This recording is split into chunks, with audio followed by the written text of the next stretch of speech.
মাননীয় স্পিকার, মাননীয় প্রধানমন্ত্রীর সাথে যখন আমার দেখা হয়, উনি আমাকে বলেছিলেন, হেসে হেসে বলেছিলেন, তুমি তো ফেসবুকে মধ্য দিয়ে তুমি এমপি হয়ে গিয়েছো।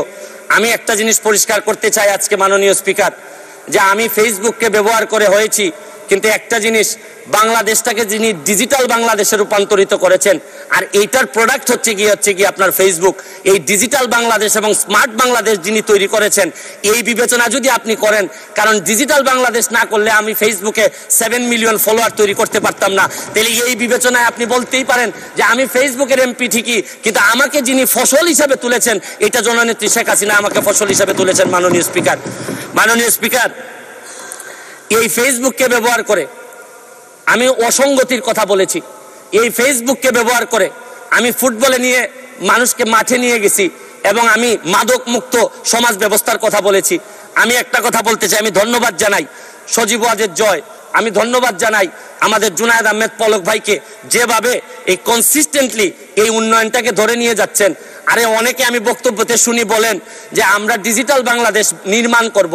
আমি তো বলি নির্মাণ হয়ে গেছে অনেক আগেই।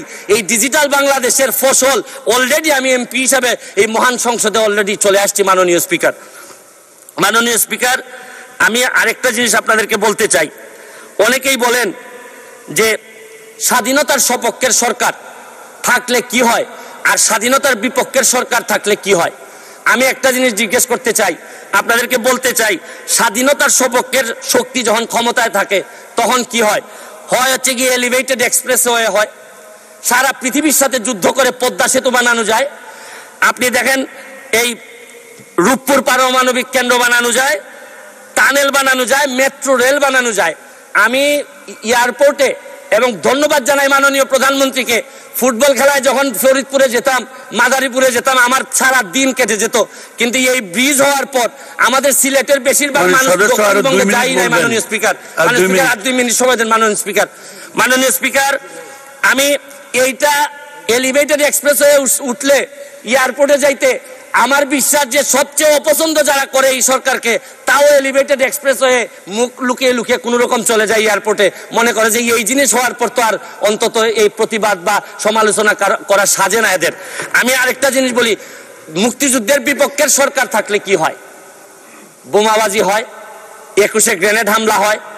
আমি আরেকটা জিনিস আপনাদেরকে বলতে চাই মাননীয় স্পিকার, আমি আন্তর্জাতিক অপরাধ ট্রাইব্যুনালের সর্বকনিষ্ঠ প্রসিকিউটর হিসাবে আমি আগেই যখন আমাকে সিট বরাদ্দ দেওয়া হয়, আমি আগেই জিজ্ঞেস করে নিছি যে আমার সিটে কি যাদের বিচারের সাথে আমি ছিলাম, এই যে আন্তর্জাতিক অপরাধ ট্রাইব্যুনালে যাদের বিচারের সাথে ছিলাম, এই সিটগুলা কি তাদের ছিল কিনা।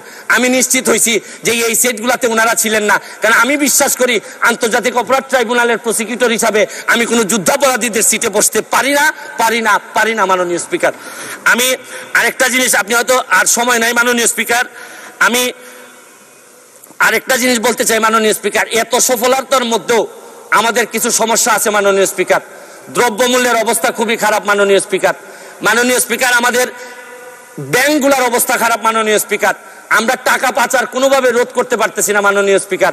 আমি আজকের প্রথম দিনে আপনাদেরকে বিরক্ত করতে চাই না, এইসব নিয়ে আমি ভবিষ্যতে কথা বলবো। তবে একটা কথা মাননীয় স্পিকার বলে শেষ করতে চাই, মাননীয় প্রধানমন্ত্রীর, আমি সৌভাগ্য না দুর্ভাগ্য জানি না, একেবারে সামনেই পড়ছে আমার সিটটা মাননীয় স্পিকার।